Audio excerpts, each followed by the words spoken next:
It's already nearly 6:10. I've been waiting for my washing machine to finish.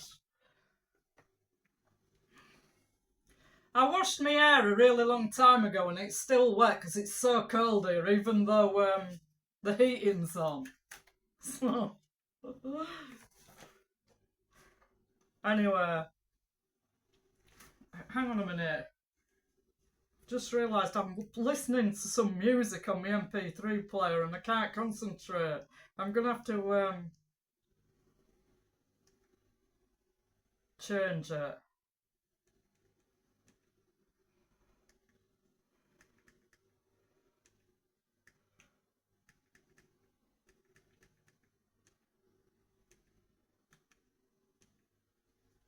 There we are, back to my rainstorm.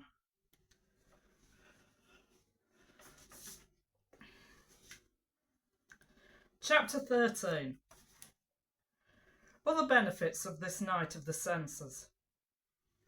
In this arid and obscure night the soul undergoes a thorough reform in its imperfections of avarice, in which it craved various spiritual objects and was never content with many of its spiritual exercises because of the covetousness of its appetite and the gratification it found in spiritual things.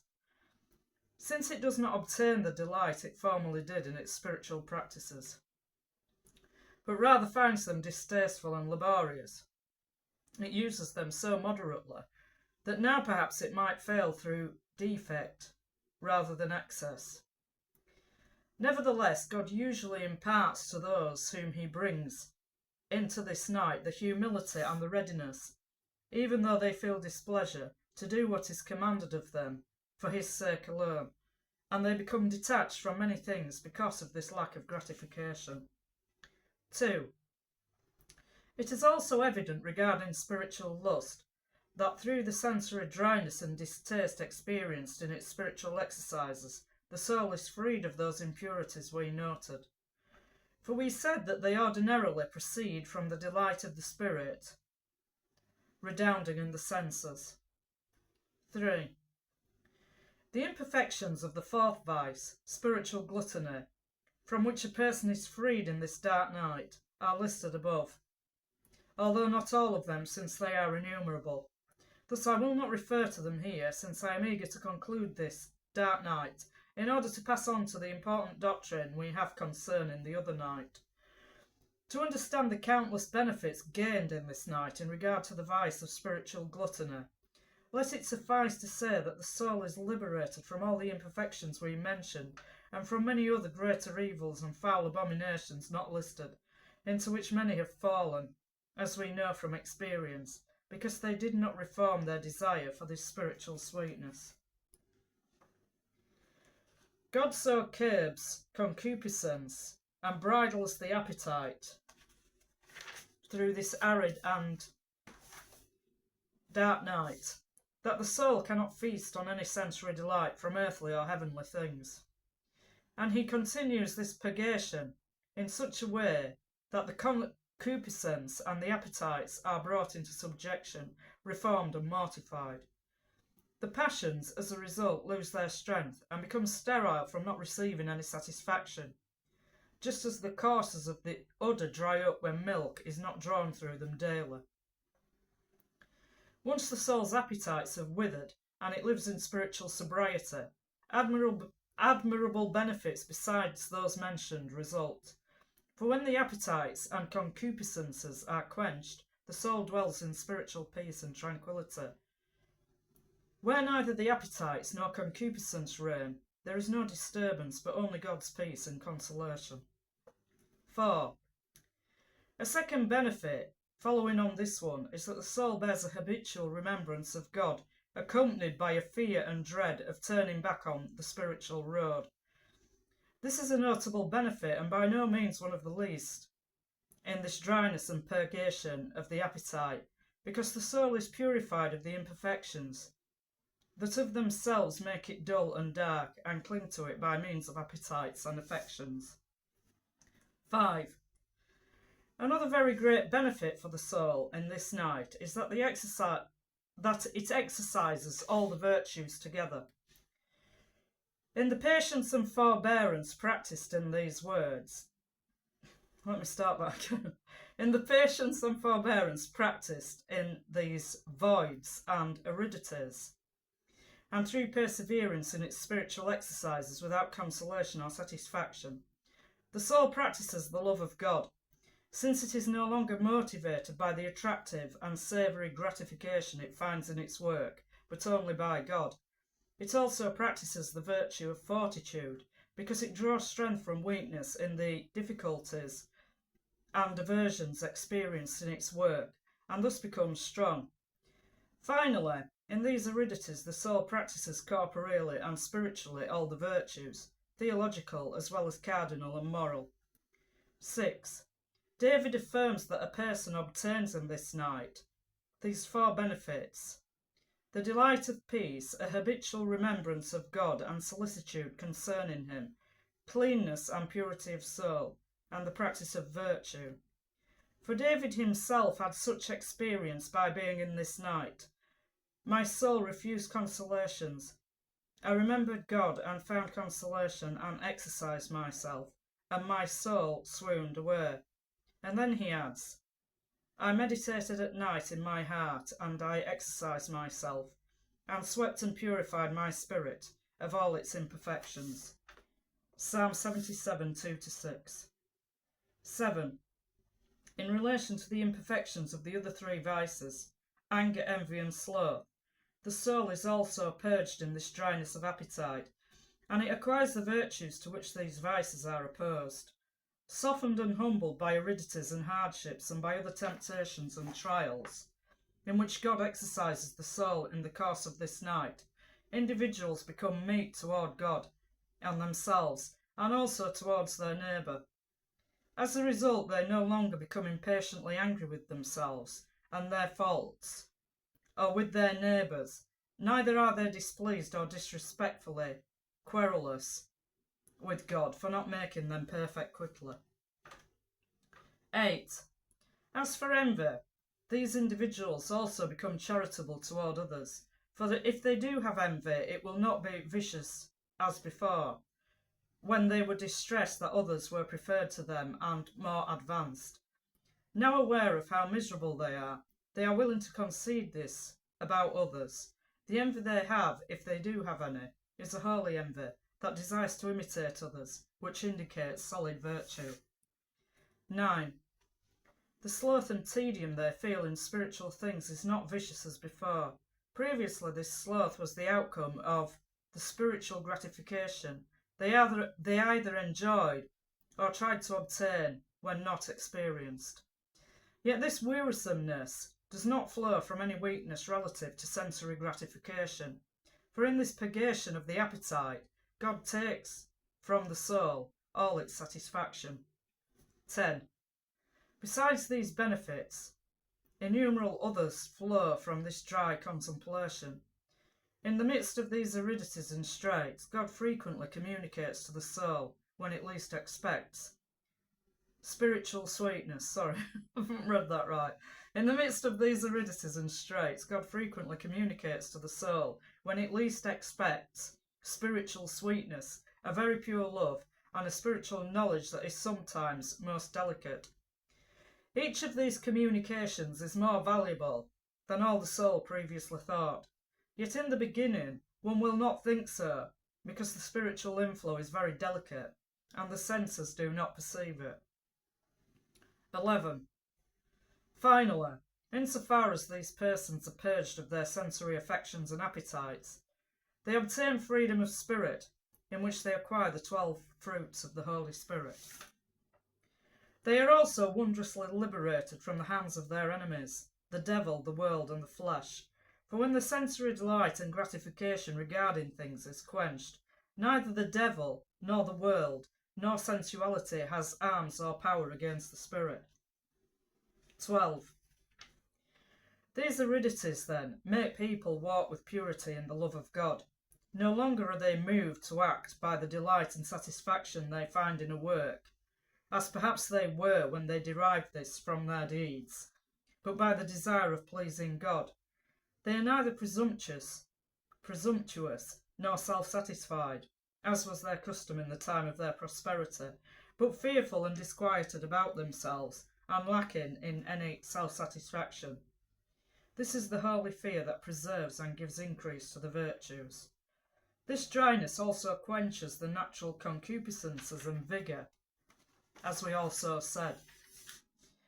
Were it not for the satisfaction God himself sometimes infuses, it would be a wonder if the soul, through its own diligence, could get any sensible gratification or consolation out of its spiritual works and exercises. 13. In this arid night, solicitude for God and longings about serving him increase.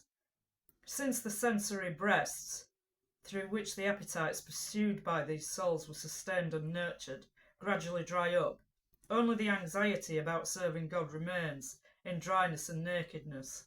These yearnings are very pleasing to God, since, as David proclaims, the afflicted spirit is a sacrifice to God. Psalm 51:17. 14. Since the soul knows that, from this dry purgation through which it passed, it procured so many, and such precious benefits, as are referred to here, the verse of this stanza is no exaggeration. The sheer grace. I went out unseen. So,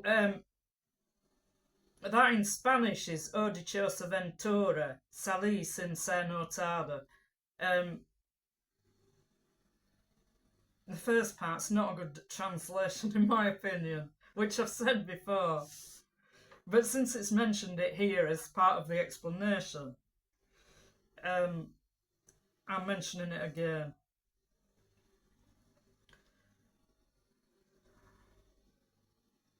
That is, I went forth from the subjection to my sensory appetites and affections unseen, so that the three enemies were unable to stop me. These three enemies entrap the soul, as with snares, in its appetites and gratifications, and keep it from going forth to the freedom of the love of God. But without these satisfactions and appetites, the enemies cannot fight against the soul.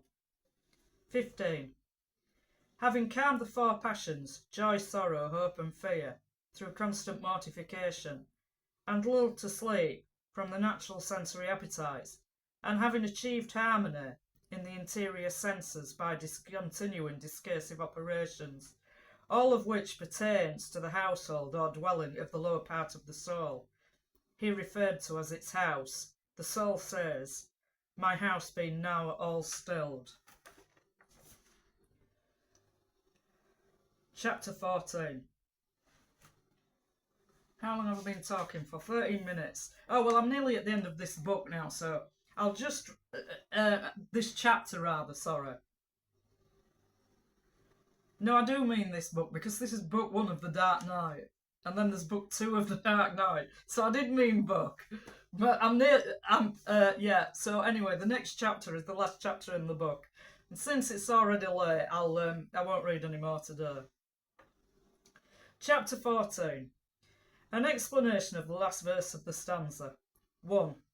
When this house of the senses was stilled, that is mortified, its passions quenched, and its appetites calmed and put to sleep, through this happy night of the purgation of the senses.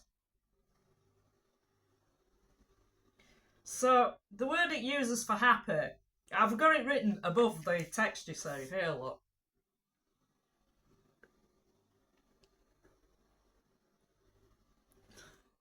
Dichosa. So, happy's a good translation of the word, we all agree.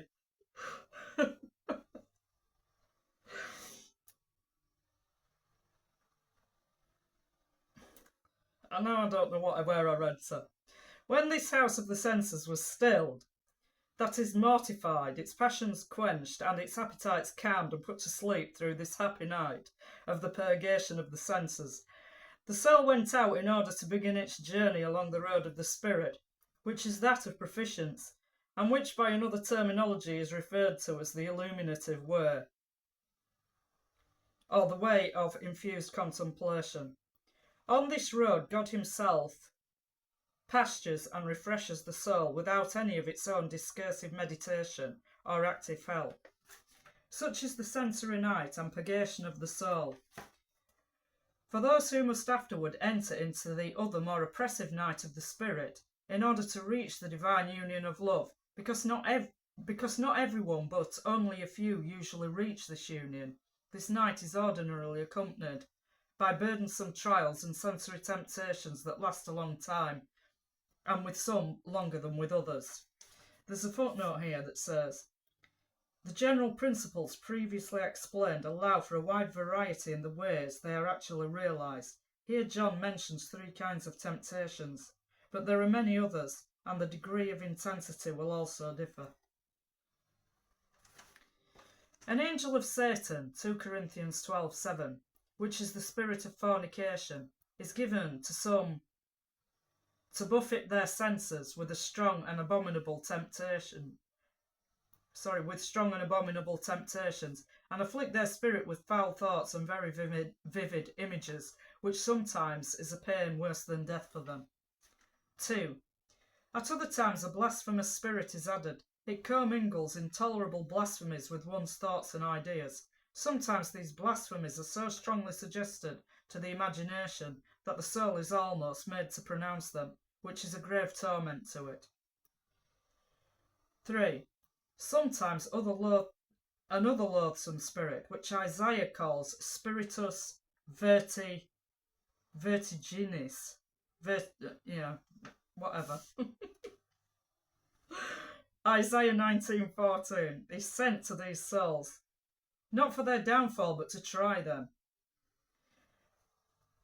So the footnote here says this is a spirit of confusion. This spirit so darkens the senses that such souls are filled with 1,000 scruples and perplexities, so intricate that such persons can never be content with anything, nor can their judgment receive the support of any counsel or idea. This is one of the most burdensome goads and horrors of this night, very similar to what occurs in the spiritual night. 4. God generally sends these storms and trials in this sensory night, and purgation to those whom he will afterward put in the other night, although not all pass on to it, so that thus chastised and buffeted, the senses and faculties may gradually be exercised, prepared and inured for the union with wisdom that will be granted there. For if a soul is not tempted, tried and proved through temptations and trials, its senses will not be strengthened in preparation for wisdom. It is said, therefore, in Ecclesiasticus, he who is not tempted, what does he know? And he who is not tried, what are the things he knows? Ecclesiasticus 34:9-10. Jeremiah gives good testimony of this truth. You have chastised me, Lord, and I was instructed. Jeremiah 31:18. And the most fitting kind of chastisement for entering into wisdom consists of the interior trials we mentioned, since they most efficaciously purge the senses of all the satisfaction and consolation the soul was attached to through natural weakness. But by these trials it is truly humbled in preparation for its coming exaltation. 5. Yet we cannot say certainly how long the soul will be kept in this fast and penance of the senses. Not everyone undergoes this in the same way, neither are the temptations identical. All is meted out according to God's will, and the greater or lesser amount of imperfection that must be purged from each one. In the measure of the degree of love to which God wishes to raise the soul, he humbles it with greater or lesser intensity, or for a longer or shorter period of time.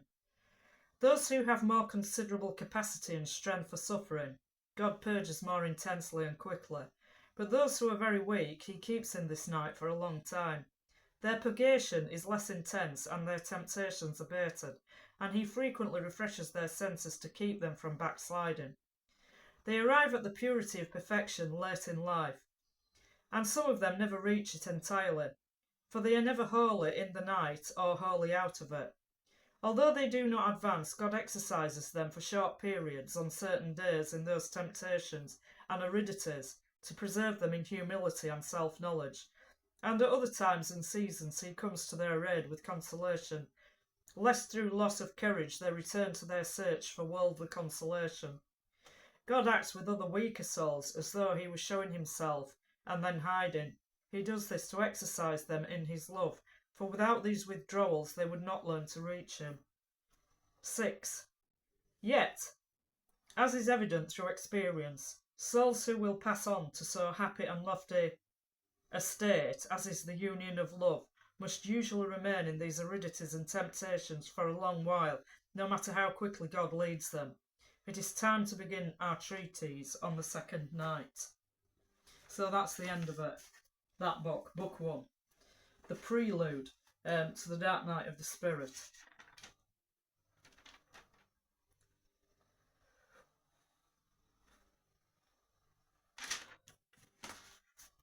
I bought this book in Rome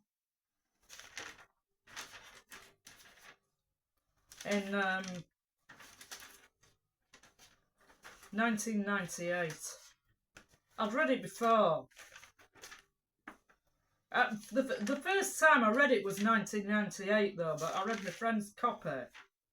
In fact, I don't think I'd even finished reading my friend's copy, and I went to Rome and I saw it in a bookshop and I bought it.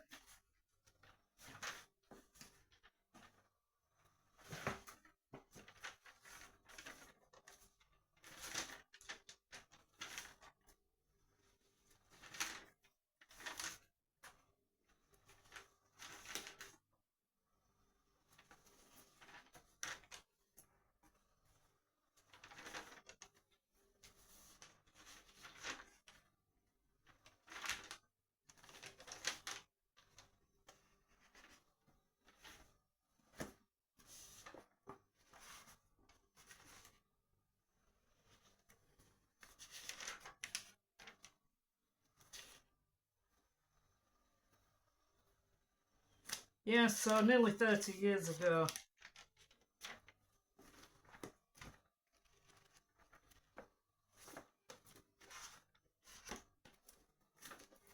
Quite incredible.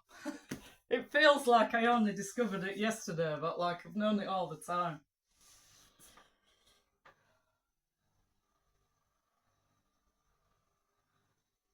Yeah, so I was 29 when I bought it. And it's nearly 29 years ago. So...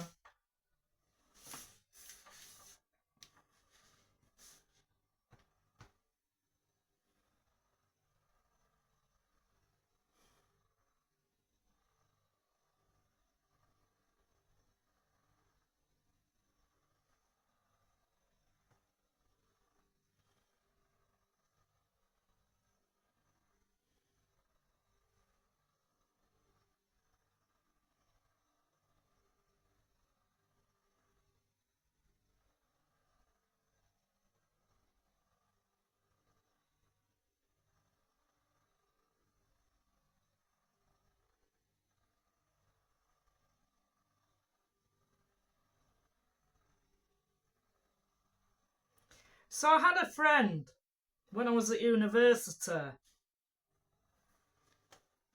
who was a survivor of sexual abuse from when she was a child, I mean. And when you've experienced that kind of thing once, especially when you're so young, you've had it forced on you. And that's your first experience of sex, having it forced on you. Not just with this person, but because I've worked with a lot of people who've had these issues through working in mental health.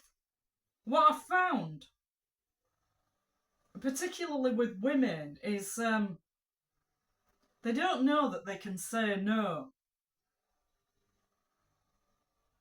Because their boundaries have been so violated, and refusing or resisting had more catastrophic consequences because of them being so young and so easily overpowered.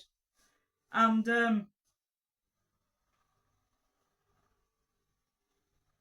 often by people who were controlling other aspects of their life as well. So It's such a massive boundary violation and a violation of the integrity of the person that some of these people, particularly women, they grow up, and then if someone shows an interest in having sex with them, they feel like they can't refuse because they don't know that they're allowed to say no. And predators,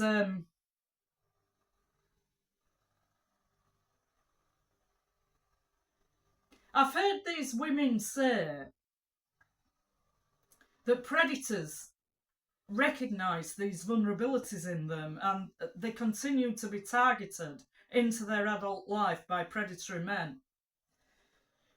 I'm not 100% sure that's the case. I think what actually happens is that they target everybody. They try pushing the boundaries of everybody. And people who don't know instinctively that they can say no, or they can think, well, this is weird, I'm getting out of here, feel like there's no alternative. So, because there was so much gossip going on about me emanating from Rowan Williams and people in the Anglican Church, I think the other clergy, for example, like David Pete, thought that I was going to be easy to manipulate, and I absolutely wasn't.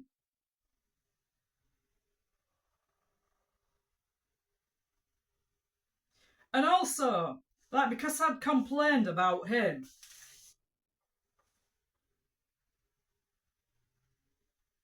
I made a lot of complaints about him and nothing was done about him. And also he was controlling another member of the congregation, another man, to like target me at the same time. So they'd kind of do a pincer action on me when I was in the church. So I couldn't escape.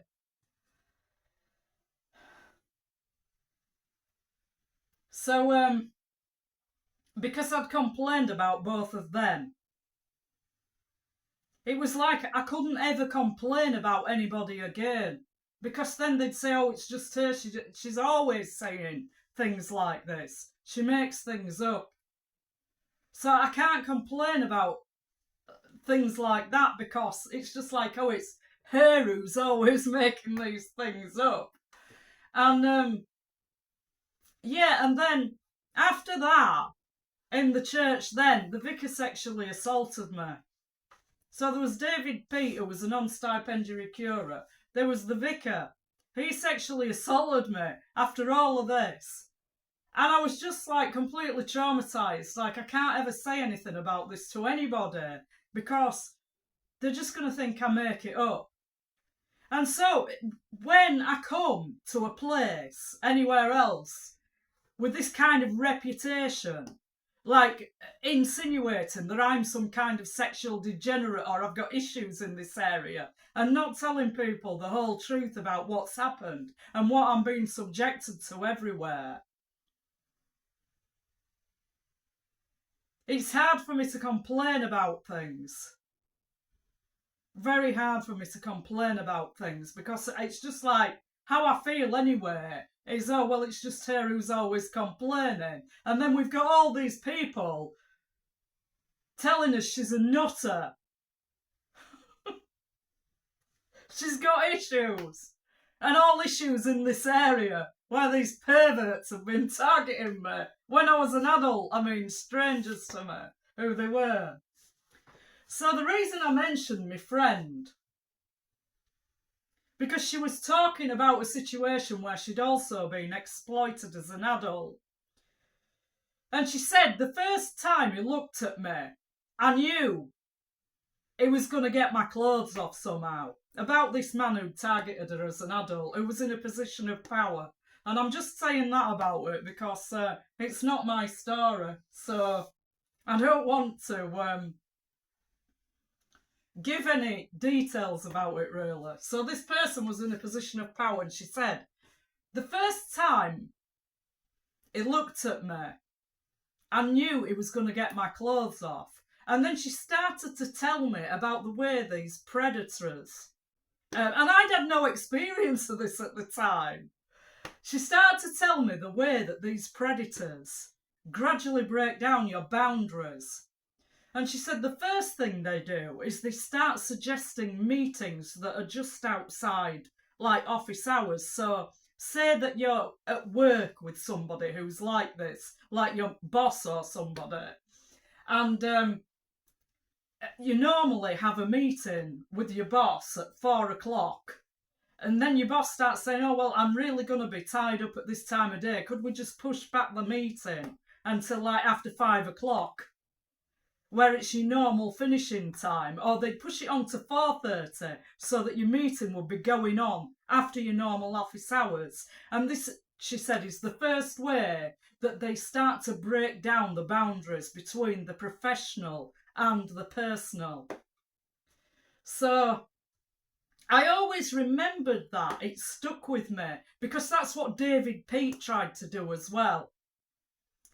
And so, like, if you're meeting with somebody in a professional capacity, like you're their students or you're an ordinand or they're your employer or something like that, and you're meeting with them in their professional capacity, and especially when they've got more power than you in the situation, like to be hiring or firing you or something like that, or failing you on your course, they start eroding the boundaries. So, like, for example, if you were in a therapeutic situation with a therapist, where you sat with the person in a room where the therapist could be seen and you couldn't, and this was supposed to protect everybody, like protect the person, protect the therapist from false allegations, and protect the person from being alone in a room with someone where there were no witnesses. The first thing a person might do in that situation, like when you're the client, might be to find 2 excuses to come over into the side of the room where you were supposed to be on your own. That would be, for example,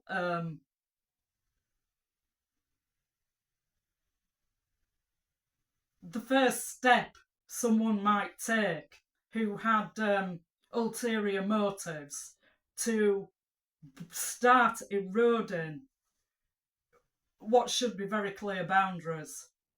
So, for example, the person might need to rearrange the furniture in the side of the room that you're in, or might need to open the window to let a fly escape.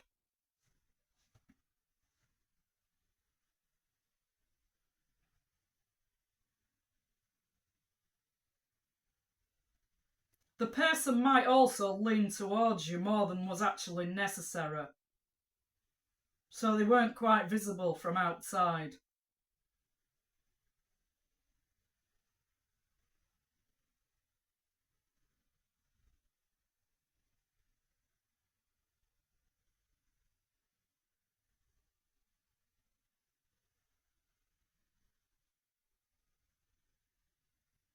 So then if you have a conversation with them and it's like, well, I'm in control of everything here.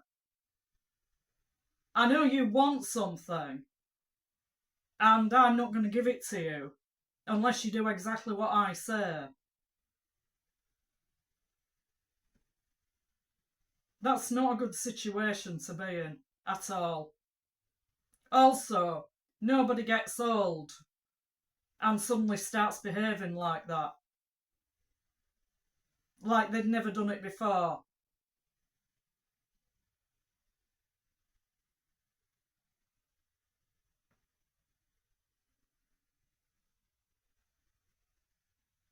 So that's just a few thoughts on the way that predators operate.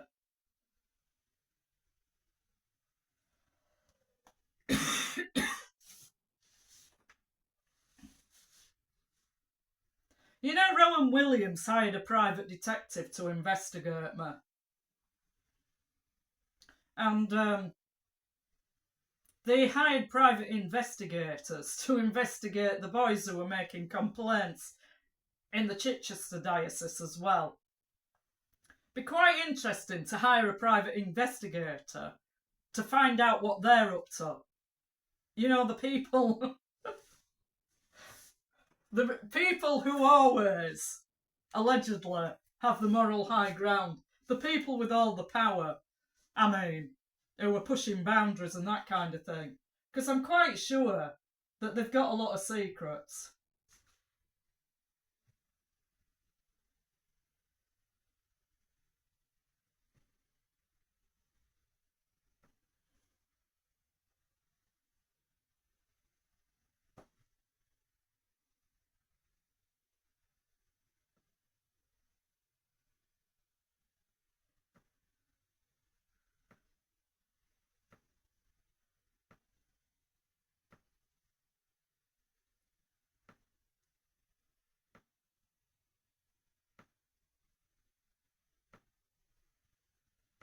Predators also try and isolate you from other people. Keep you isolated, so you're not able, one thing you're not able to do in that situation, when you don't know, like, how other people in that environment operate, you've got nothing to judge their behaviour against, so it's harder to be objective about it. And the other thing is as well, then, that you're not like friends with anyone else where you can easily have a conversation about what's gone on. People have blamed me for things that have happened to me, like tried to make out that I'd somehow caused the behaviour of David Pete, like he was completely reasonable, and then as soon as I showed up, he started acting in this very predatory way, you see. He was never that way before he met me.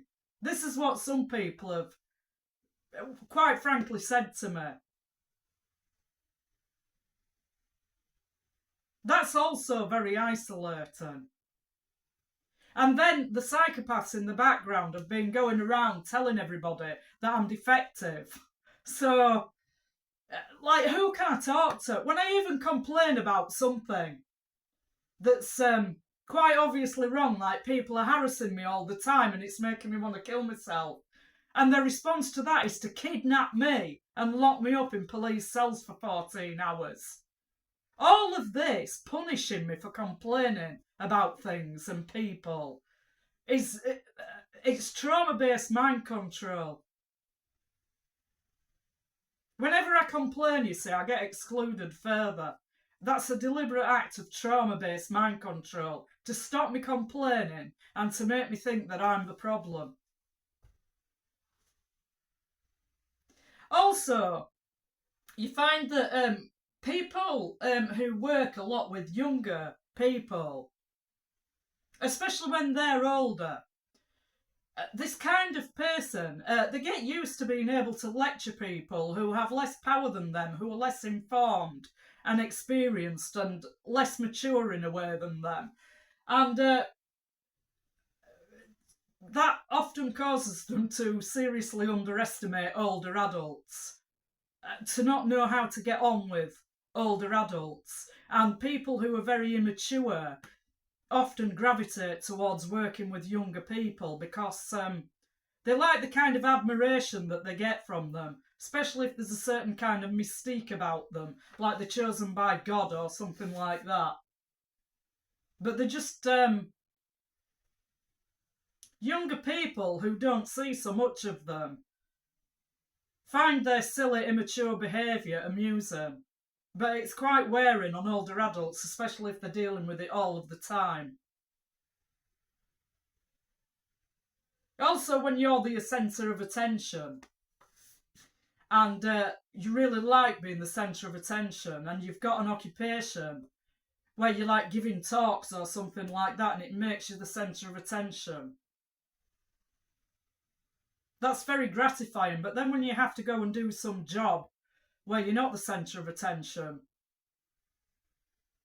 these individuals tend to be very lazy about that kind of occupation. This is my observation.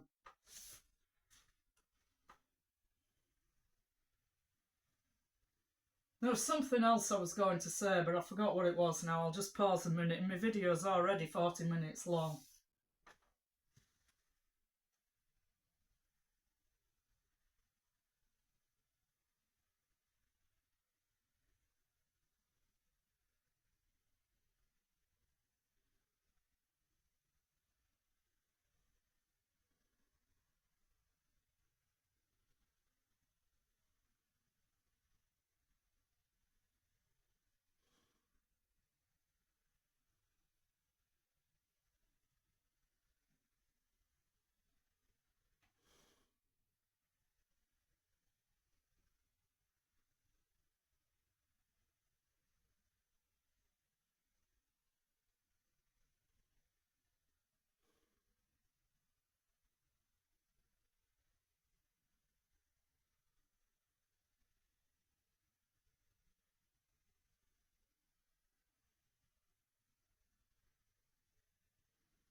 Yeah, so the opinions I formed about David Peat, for example, weren't only based on the way he behaved towards me, it was also the way I saw him interacting with other people.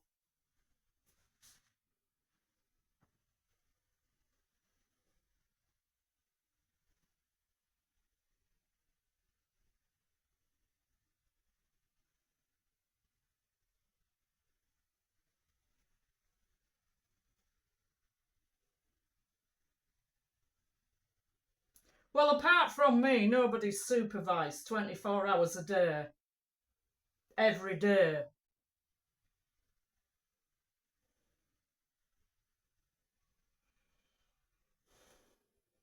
I'll just leave it at that.